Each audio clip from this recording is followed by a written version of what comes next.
त्यामुळे नाशिकमध्ये काय घडतंय बघा.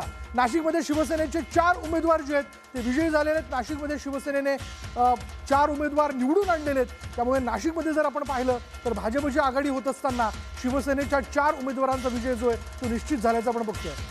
निश्चितच भाजपच्या राजश्री शिरवाडकर या विजयी झालेल्या आहेत. विजयाचा गुलाल त्यांना मिळालेला आहे. ठाकरेंच्या माधुरी भिसेंचा तिथे पराभव झालाय. त्यामुळे तिथे भाजपची जागा ही निवडून आलेली आहे. भाजपचे उमेदवार तिथून निवडून आलेले आहेत. त्याचबरोबर सर तुमचं वसई विरार.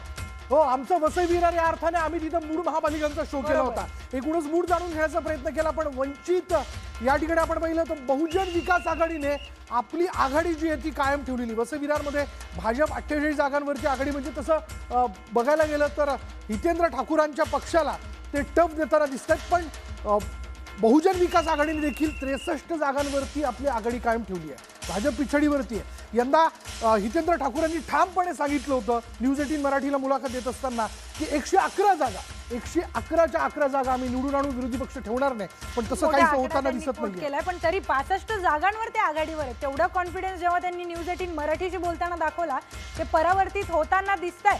मुंबईमध्ये यामिनी जाधव पिछाडीवर आहेत. मोठी बातमी आपण बघतोय. मुंबईमध्ये यामिनी जाधव पिछाडीवर. मनसेच्या हसीना माहीमकर आघाडीवर आहेत.